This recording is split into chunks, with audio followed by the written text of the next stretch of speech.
Good morning sir. Good morning sir. இன்னைக்கு என்ன பண்ண போறோம் அப்படின்னா, பிஜிடிஆர்பி 2025 காமர்ஸ் எக்ஸாம்ல கேட்கப்பட்ட கேள்விகள்ல யூனிட் 1 ஆகிய பிஸ்னஸ் ஆர்கனைசேஷன் அண்ட் மேனேஜ்மெண்ட்ல மொத்தம் 7 கேள்விகள் கேட்கப்பட்டதா போன வீடியோவில் பார்த்தோம். இந்த வீடியோவில் அந்த 7 கேள்விகள் என்னென்ன, அதோட லெவல்ஸ் ஆஃப் கொஸ்டின்ஸ் எப்படி செட் பண்ணியிருக்காங்க, அப்புறம் அதை எப்படி நம்மளால ஆன்சர் பண்ண முடியும் அப்படிங்கிறத ஒன்று ஒன்றா பார்ப்போம். இப்போ ஃபர்ஸ்ட் கேள்வி பிஸ்னஸ் ஆர்கனைசேஷன்ல கேட்கப்பட்ட 4 கேள்விகள்ல முதல் கேள்வி வந்து நம்ம டிஸ்பிளே பண்ணியிருக்கோம். இதை வந்து நீங்க ஹார்டு கொஸ்டின் போட்டிருக்கீங்க. ஏங்க சார் இது ஹார்டு கொஸ்டினா இருக்கு? சரி, ஏன்னா நம்ம இந்த கொஸ்டின்ஸ் பார்த்துருக்கவே மாட்டோம். அஃபிஷியல் கெசட் ஆஃப் இந்தியாவில் எல்எல்பி எப்போ பப்ளிஷ் பண்ணாங்கன்னா நம்ம எந்த புக்லையுமே இருக்காது. ரேரா ஏதாவது ஒரு புக்ல தான் இருக்குமே தவிர எல்லா புக்லையும் இந்த கண்டென்ட் இருக்கணும் வேண்டிய அவசியம் இல்லை. ஸோ அதனால இது கொஞ்சம் ஹார்டான கொஸ்டின்ஸ் தான். சரிங்க சார், அந்த கொஸ்டின் எப்படி நம்மளால ஆன்சர் பண்ணி அதை படிச்சு கொஞ்சம் ஆன்சர் பண்ணி சொல்லுங்க sir. The Limited Liability Partnership Act 2008 was published in the Official Gazette of India on எப்போ அஃபிஷியல் கெசட் ஆஃப் இந்தியாவில் எல்எல்பி பப்ளிஷ் பண்ணாங்க அப்படின்னு கொஸ்டின் கேட்டிருக்காங்க. யூஸ்வலா எந்த ஆப்ஷனுமே தெரியல அப்படின்னா நம்ம என்ன பண்ணுவோம், ஃபர்ஸ்ட் ஆப்ஷன் தான் போடுவோம். Yes sir. ஆமா, அதான் போடுவோம். ஸோ அது மாதிரி ஃபர்ஸ்ட் ஆப்ஷன் கிளிக் பண்ணிருக்கலாம். Yes sir. ஆனா இதை நம்ம எங்கேயுமே அதை படிச்சதா நமக்கு ஞாபகம் இல்லை. நம்ம 2008 மட்டும் தான் படிச்சுட்டு போனோம். ஆனா இந்த கேள்விகள் ஏதோ ஒரு புக்ல இருந்து எடுத்து வச்சிருக்கலாம். ஆமா. இப்போ இதுக்கு நம்மளால யாருமே அதை ஆன்சர் பண்ணிருக்க முடியாது, அதனால நம்ம ஹார்டா பண்ணிருக்கோம். ஆமா ஆமா. ஓகே, இப்போ இது ஏ போட்டிருந்தாங்கன்னா எல்லாத்துக்கும் சரியா இருந்திருக்கும். Yes sir. ஓகே, இது ஹார்டான கொஸ்டின். இது எல்லாத்துக்கும் புரியுற கொஸ்டின். Yes sir. ஒருத்தர் சரியா பண்ணிருக்கலாம், இன்னொரு கொஸ்டின் சரியா பண்ணிருக்கலாம். அதனால ஹார்டான கொஸ்டின் தான் இது. Yes sir. அடுத்த கேள்விகள் இது ஈஸி கொஸ்டின் போட்டிருக்கீங்க. ஏங்க சார் இது ஈஸி கொஸ்டின்? இதை எக்ஸ்பிளைன் பண்ணுங்க சார். இது ஏன் அப்படின்னா இப்போ இண்டஸ்ட்ரியில பாத்தீங்கன்னா, இப்போ இண்டஸ்ட்ரி எப்படி பிரியுது அப்படின்னா பிரைமரி இண்டஸ்ட்ரி, செகண்டரி இண்டஸ்ட்ரி அப்படின்னு பிரியுது. இப்போ பிரைமரி இண்டஸ்ட்ரியில் நம்ம என்ன பார்த்தோம் அப்படின்னா எக்ஸ்ட்ராக்டிவ் இண்டஸ்ட்ரி, ஜெனடிக் இண்டஸ்ட்ரீஸ் நம்ம பார்த்துருப்போம். செகண்டரி இண்டஸ்ட்ரியில மேனுஃபேக்சரிங் அண்ட் கன்ஸ்ட்ரக்ஷன் இண்டஸ்ட்ரீஸ் பார்த்துருப்போம். இதுல மேனுஃபேக்சரிங்ல ப்ராசஸ் இண்டஸ்ட்ரி அப்படின்னா நம்ம எல்லாருமே படிச்சிருப்போம். இது எல்லா புக்லயுமே இருக்கும் ப்ராசஸ் இண்டஸ்ட்ரி அப்படிங்கிறது. இப்போ எல்எல்பி கூட பாத்தீங்கன்னா ரேரா ஏதோ ஒரு புக்ல தான் அந்த டேட்ஸ் இருக்கும். ஆனா இந்த இது பாத்தீங்கன்னா சுகர்கான சுகரா கன்வெர்ட் பண்றது, இந்த பேப்பர் கூலை பேப்பரா மாத்துறது. ஸோ இது எல்லாமே என்னதுன்னா ப்ராசஸ் இண்டஸ்ட்ரி அப்படின்னு நம்ம சொல்றோம். ஓகேங்களா, இது ரொம்ப ஈஸியான கொஸ்டின்ஸ். இது எக்ஸ்ட்ராக்டிவ் இண்டஸ்ட்ரி அப்படின்னு பார்க்கும்போது இப்போ பூமியில இருந்து நம்ம பூமியோட வளங்களை, இயற்கை வளங்களை நம்ம எதெல்லாம் எடுத்து பயன்படுத்துறோமோ அதெல்லாம் எக்ஸ்ட்ராக்டிவ் இண்டஸ்ட்ரி நம்ம சொல்லலாம். இப்போ ஃபார்மிங் என்ன பண்றோம், இயற்கை வளங்களை பயன்படுத்தி என்ன பண்றோம், விவசாயம் பண்றோம். அப்போ ஃபார்மிங் அப்படிங்கிறது எக்ஸ்ட்ராக்டிவ் இண்டஸ்ட்ரியில வருமா வராதா? வரும். மைனிங் அப்படிங்கிறது சுரங்க தொழில் பாத்தீங்கன்னா இயற்கை வளங்கள்ல இருந்து நம்ம என்ன பண்றோம், எடுக்கிறோம். இப்போ கறியெல்லாம் எடுக்கிறோம் அப்படின்னா இயற்கையில இருந்து நம்ம எடுக்கிறோம். அது எக்ஸ்ட்ராக்டிவ் இண்டஸ்ட்ரியில வரும். ஃபிஷிங் அப்படிங்கிறது மீன் நம்ம வளர்த்துறோமா?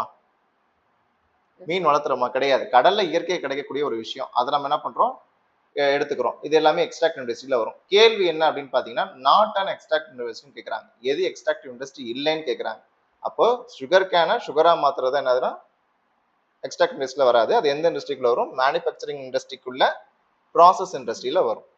இப்போ இந்த கேள்வியை பார்க்கும்போது நம்ம நாட்டுங்கிறத ரொம்ப கவனமா படிச்சு பார்த்துருக்கணும், இல்லாட்டி நம்ம தப்பா ஆன்சர் பண்ணிருப்போம். ஆமா, கண்டிப்பா. இது நாட் டைப் ஆஃப், இது one type of question sir. அப்ப ஏபிசி மூணுமே எக்ஸாக்டிவ்ல வந்துரும், சுகர் கேன் மட்டும்தான் வராது. அப்ப இதுக்கு ஆன்சர் டி.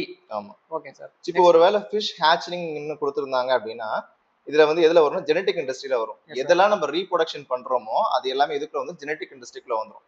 ஜஸ்ட் இயற்கையாவே நமக்கு கிடைக்குதா நம்ம எடுத்துக்கிறோம் அப்படின்னா அது எக்ஸ்ட்ராக்டிவ் இண்டஸ்ட்ரியில வரும். அப்ப ஏபிசி இல்லாம டி, இது கடைசி ஒன்று தான் ஆன்சர். ஆமா, ஆன்சர்.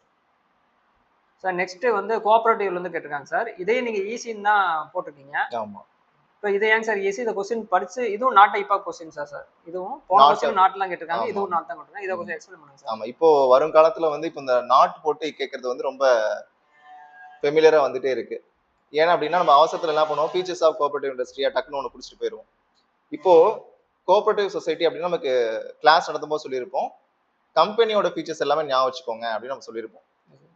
ரிஜிஸ்டர் கார்பரேட் ஒரு கோஆபரேட்டிவ் சொசைட்டி அப்படின்னா கண்டிப்பா என்ன பண்ணிருக்கணும், ரெஜிஸ்டர் பண்ணிருக்கணும், கம்பல்சரி. ஆமா. இப்போ பார்ட்னர்ஷிப் நம்ம என்ன பண்ண தேவையில்ல, ரெஜிஸ்டர் பண்ணலாம், பண்ணாம இருக்கலாம், ஆப்ஷனல் தான். இப்போ ரிஜிஸ்டர் கார்பரேட்னா கண்டிப்பா கோஆபரேட்டிவ் ரெஜிஸ்டர் பண்ணிருக்கணும். லிமிடெட் லைபிலிட்டி அப்படின்னா கம்பெனிக்கும் லிமிடெட் லைபிலிட்டி தான். அது கான்ட்ரிபியூட்டட் கேபிட்டல்னா மெம்பர்ஸ் எல்லாரும் சேர்ந்து தான் என்ன பண்றாங்க, கோஆபரேட்டிவ் கான்ட்ரிபியூட் பண்ணுவாங்க, அமௌண்ட் கான்ட்ரிபியூட் பண்றாங்க. லாஸ்டா ஒன்னு பாருங்க, 1 ஷேர் 1 ஓட்னு கொடுத்திருக்காங்க. இது கம்பெனி ஃபியூச்சர், கம்பெனியோட ஃபியூச்சர். கோஆபரேட்டிவ் சொசைட்டில பாத்தீங்கன்னா ஒரு நபர் எவ்வளவுதான் கேபிட்டல் கான்ட்ரிபியூட் பண்ணிருந்தாலும் அவருக்கு என்னதான், 1 மெம்பர் 1 ஓட் தான். அப்ப இதுல 1 மெம்பர் 1 ஓட் தான் சரியானது கோஆபரேட்டிவோட ஃபியூச்சர். ஆனா இங்க கொடுத்தது 1 ஷேர் 1 ஓட். அப்ப இது தவறானது. கரெக்ட். அப்ப அத வச்சு ஈஸியா நம்ம பண்ணிரலாம். Yes sir. Next question. இதுவும் ஹார்ட் கொஸ்டின் போட்டிருக்கீங்க சார். இது எதுலங்க சார் கவர் ஆகுது? இது கொஞ்சம் புதுசா இருக்கு கேள்விகளே. இது ஃபர்ஸ்ட் யூனிட் தாங்க சார். ஃபர்ஸ்ட் யூனிட்ல புரியலங்க. Which one of the following is related to social goals? Social goals. Yes sir. இது எதுலங்க சார் வருது? எந்த இப்போ டாபிக்ல? அப்ஜெக்டிவ், இது ஃபர்ஸ்ட் யூனிட்ல அப்ஜெக்டிவ் ஆஃப் பிசினஸ் இருக்குல்லங்க சார். Yes sir. அது கீழ வரக்கூடிய டாபிக். இதுல பிசினஸோட அப்ஜெக்டிவ்ஸ் ரெண்டே தான். நிறைய புக்ல நிறைய கொடுத்திருப்பாங்க. National objective, social objective, economic objective, நிறைய அப்ஜெக்டிவ்ஸ் கொடுத்திருப்பாங்க. ஆனா சோசியல் கோல் இது பிசினஸோட அப்ஜெக்டிவ்ஸ் ரெண்டே தான். ஒன்னு எக்கனாமிக் அப்ஜெக்டிவ்ஸ், இன்னொன்னு சோசியல் அப்ஜெக்டிவ்ஸ். இப்போ இங்க சோசியல் கோல்ஸ்ல பாத்தீங்கன்னா எது வரும்னு கேட்டிருக்காங்க. இப்போ மத்ததெல்லாம் பாருங்களேன். High standard of living, increase in productivity and efficiency, economic progress. இந்த மூணுமே என்ன கோல்ஸ் அப்படின்னு பாத்தீங்கன்னா எக்கனாமிக் கோல்ஸ். இப்போ இதுல ஆட் ஆன் அவுட்டா இருக்கிறது என்னன்னு பாத்தீங்கன்னா கம்யூனிட்டி ஆஃப் ரிலேஷன்ஸ் மட்டும் தான் சோசியல் கோல்ஸ்ல வரும். இப்போ சோசியல் அப்படின்னாவே, சொசைட்டி அப்படின்னாவே அதுக்குள்ள என்ன இருக்கு, கம்யூனிட்டி ஆஃப் பீப்புள் தான் இருப்பாங்க. அப்போ அந்த இதை நம்ம செலக்ட் பண்ணிருக்கலாம். ஆனா எக்ஸாம் ஹால்ல என்ன நமக்கு தோணிருக்குன்னா ஹை ஸ்டாண்டர்ட் ஆஃப் லிவிங் அப்படிங்கறத தோணிருக்கும் நிறைய பேருக்கு. சோசியல் ஸ்டேட்டஸோட வர்றதுனால அது நம்ம ஹை ஸ்டாண்டர்ட் ஆஃப் லிவிங் போட்டுருப்பாங்க. ஏன் வராது அப்படின்னா, ஒருத்தருடைய வாழ்க்கை தரம் உயருது அப்படின்னா அது எக்கனாமிக் சார்ந்தது, எக்கனாமிக் கோல் சார்ந்தது. இதே வந்து ஒரு நபர்களுக்குள்ள ஒற்றுமையை குறிக்கிறதா கம்யூனிட்டி ஆஃப் ரிலேஷன்ஸ் அப்படிங்கிறது. அப்போ இது என்னது, சோசியல் கோல்ஸ். இப்போ ஒரு நபர் வந்து வாழ்க்கை தரத்துல உயர்ந்திருக்கலாம், அதாவது எக்கனாமிக்ல உயர்ந்திருக்கலாம், ஆனா அவங்க ஒற்றுமையா இருக்குங்கிற அவசியம் இல்லை. அப்ப அது சோசியல் கோல்ஸ்ல வராது. எதுதான் வரும் அப்படின்னா கம்யூனிட்டி ஆஃப் ரிலேஷன்ஸ் தான் வரும். இது அந்த எக்ஸாம் கால்ல உட்கார்ந்துகிட்டு நம்ம அந்த எக்கனாமிக் கோலையும் சோசியல் கோலையும் வச்சு கம்பேர் பண்ணும்போது தான் இதை நம்ம ஆன்சர் பண்ண முடியும். தவிர நம்ம ஒரு ஜெனரலா பார்த்தா இது வந்து ஹை ஸ்டாண்டர்ட் ஆஃப் லிவிங் போட்டிருப்பாங்க நிறைய பேர். ஆமா ஆமா. ஆனா இதுக்கு வந்து கம்யூனிட்டி ஆஃப் ரிலேஷன் தான் சரியான. Yes sir. கேட்கப்பட்ட பிசினஸ் ஆர்கனைசேஷன் 4 கேள்வி கேட்டிருக்காங்க சார். அடுத்ததுக்கு சார், அடுத்ததுல என்ன, இந்த பிசினஸ் ஆர்கனைசேஷன்ல எந்தெந்த டாபிக்ல நம்ம சிலபஸ், நியூ சிலபஸ், அப்ப நம்ம சிலபஸை பார்க்கும்போது நிறைய இருந்திருக்கும். அப்ப கொஸ்டின் அவங்க எவ்வளவு செட் பண்ணிருக்காங்க பாருங்க. வெறும் 4 கேள்வி தான் எடுத்திருக்காங்க. அது எந்தெந்த டாபிக்ல எடுத்திருக்காங்க பாருங்க. Division of business, objective division of பிசினஸ்ல அந்த எக்ஸ்ட்ராக்டிவ் இண்டஸ்ட்ரியில கேட்டிருந்தாங்க. அப்ஜெக்டிவ் ஆஃப் பிசினஸ்ல எக்கனாமிக் அப்ஜெக்டிவ், சோசியல் அப்ஜெக்டிவ் வச்சு கேட்டிருந்தாங்க. அடுத்து லிமிடெட் லைபிலிட்டி பார்ட்னர்ஷிப்ல அந்த டேட் கேட்டிருந்தாங்க. கோஆபரேட்டிவ் ஆர்கனைசேஷன்ல அந்த ஒன் மெம்பர் ஃபீச்சர்ஸ் கேட்டிருந்தாங்க. One member one. இப்ப பாருங்க, ஒரு சிலபஸ் வந்து இப்ப நிறைய இருந்தாலுமே அவங்க क्वेश्चन செட் பண்ணும்போது அந்த இம்பார்ட்டன்ட் தான் எடுக்கிறாங்க. அப்ப நம்ம படிக்கும் போதுமே இப்படிதான் ஒன்னொன்னா அந்த சிலபஸை வச்சுக்கிட்டு இதெல்லாம் எல்லா டாபிக்குமே நம்ம ஈக்குவல் இம்பார்ட்டன்ஸ் கொடுத்து படிச்சுட்டு போனாதான் ஏதோ ஒரு சின்ன டாபிக்ல இருந்து ஒரு கேள்வி வந்தாலும் இது கேட்கப்பட்ட கேள்விகள் எல்லாம் எளிமையா இருந்தாலும் நம்ம எல்லாமே கவர் பண்ணியிருந்தாலும் ஆன்சர் பண்ணிக்க முடியும். கண்டிப்பா. அடுத்தது மேனேஜ்மெண்ட் போலாம் சார். மேனேஜ்மெண்ட்லங்க சார் அடுத்தது கேட்டிருக்காங்க பாருங்க. ஃபர்ஸ்ட் கேள்வி டெசிஷன் மேக்கிங்ல இருந்து ஒரு கேள்வி கேட்டிருக்காங்க. இது ஏன் சார் இது ரொம்ப ஈஸியான क्वेश्चन நீங்க போட்டுருக்கீங்க, எக்ஸ்பிளைன் பண்ணுங்க சார். ஏன் அப்படின்னா டிசிஷன் மேக்கிங் வந்து டிசிஷன் மேக்கிங்ல பேஸ் தான் அந்த ப்ராசஸ் இன் மேனேஜ்மெண்ட் அப்படிங்கிறது. அந்த டிசிஷன் மேக்கிங்ல இருக்கக்கூடிய ப்ராசஸ் என்னன்னா 8 ப்ராசஸ் இருக்கு.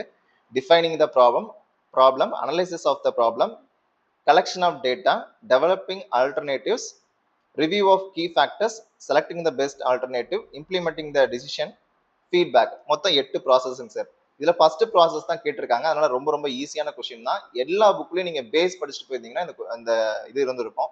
சில ஐடென்டிஃபிகேஷன் ஆஃப் த ப்ராப்ளம் கொடுத்துருக்கலாம், சில இதில் டிஃபைனிங் த ப்ராப்ளம் கொடுத்துருக்கலாம்.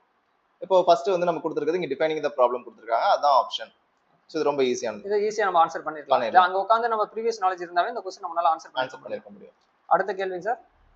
அடுத்த கேள்வி மோட்டிவேஷன்ல இருந்து கேட்டிருக்காங்க. இதுவும் நீங்க ஈஸின்னு போட்டிருக்கீங்க. ஆனா இது பார்க்க கொஞ்சம் கடினமா எல்லா தேர்வுகளும் சொன்னாங்க. இது எப்படிங்க சார் ஈஸி, எதாவது எக்ஸ்பிளைன் பண்ணுங்க.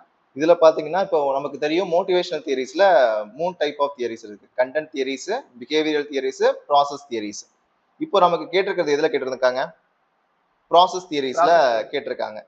ப்ராசஸ் தியரிஸ்ல ரூம்ஸ் எக்ஸ்பெக்டன்சி மாடல்ல பேசிக் தான் இது. ஓகேங்களா. இப்போ இந்த ரூம்ஸ் எக்ஸ்பெக்டன்சி மாடல் ஆஃப் மோட்டிவேஷனோடைய ஃபார்முலா என்ன கொடுத்துருக்காங்க அப்படின்னா motivational force equal to valence into expectancy into instrumentality அப்படிங்கிறது. ஸோ இந்த 3ல ஏதோ ஒண்ணுதான் இருக்கு. அது என்ன, which one of the concept தான் கேட்டிருக்காங்க.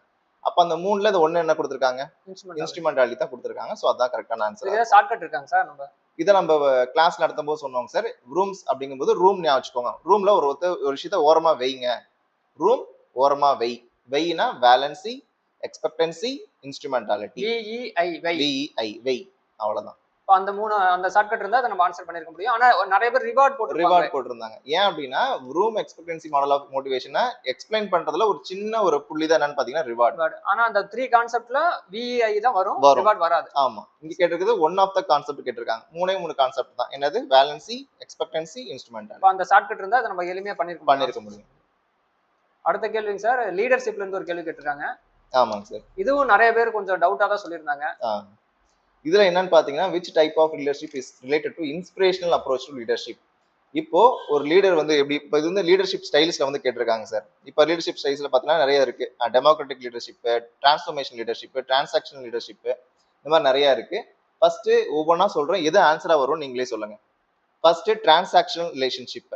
இப்போ இந்த கான்செப்டை யார் கொண்டு வந்தாங்க அப்படின்னா மேக்ஸ் வெப்பர் கொண்டு வந்தாரு.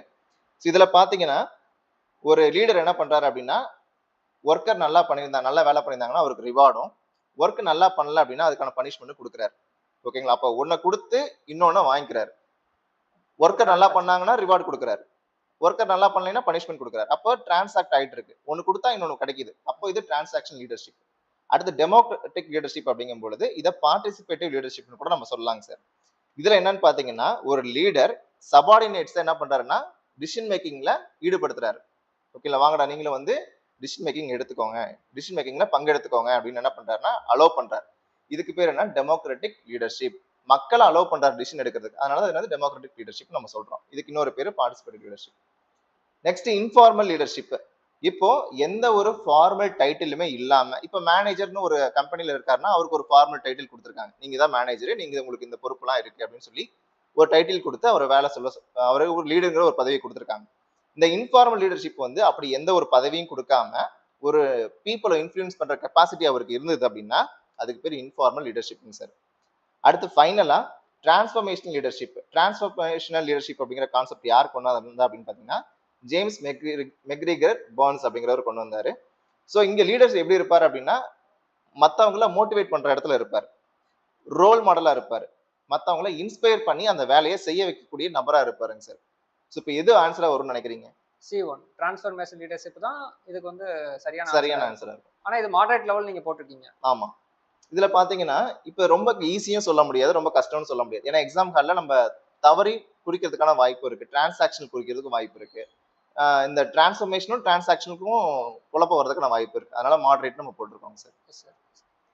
ஓகேங்க சார். இதுல கேட்கப்பட்ட 7 கேள்விகளும் நம்ம என்னென்னு பார்த்துட்டோம். அதுல மேனேஜ்மெண்ட்ல யூனிட்ல சின்னதா இருந்தாலும் இதுல 3 கேள்விகள் தான் கேட்கப்பட்டிருக்கு. அதுல வந்து டெசிஷன் மேக்கிங்ல 1, மோட்டிவேஷன்ல 1, லீடர்ஷிப்ல 1. அதுல லீடர்ஷிப் தியரிஸ் கேட்டிருக்காங்க, லீடர்ஷிப் ஸ்டைல் கேட்டிருக்காங்க, மோட்டிவேஷன் தியரிஸ் கேட்டிருக்காங்க, டெசிஷன் மேக்கிங்ல ப்ராசஸ் கேட்டிருக்காங்க. அப்ப இதுல வந்து நம்ம எல்லா டாபிக்கும் ஒரு பேசிக்கா படிச்சிருந்தா கூட இதுல 3ல 2 கேள்விகள் எளிமையா நம்ம ஆன்சர் பண்ணிடலாம். இந்த 7 கேள்விகள் எத்தனை கேள்வின்னு எளிமையா ஆன்சர் பண்ண முடியும் நம்மளால? ஒரு 4ல இருந்து 5 கேள்விகள் பண்ணிருந்தா நல்ல கேள்விகள், நல்ல அட்டெம்ப்ட் தான். நல்ல அட்டெம்ப்ட். Thank you sir. ஓகேங்க சார். வரும் காலத்துல அடுத்த வீடியோல என்ன சார் பார்க்கலாம்? அடுத்த வீடியோல நம்ம வந்து யூனிட் 2க்கான கேள்விகள் என்னென்ன அப்படிங்கறத பாத்துறலாம். இப்ப நீங்க டீச்சர்ஸ், நீங்க இதுல எத்தனை 7 கேள்விகள் எத்தனை நீங்க சரியா ஆன்சர் பண்ணீங்கறத கமெண்ட்ல தெரிவிங்க. தொடர்ந்து அடுத்த வீடியோ நம்ம பார்ப்போம். நன்றி. Okay, thank you sir. Thank you.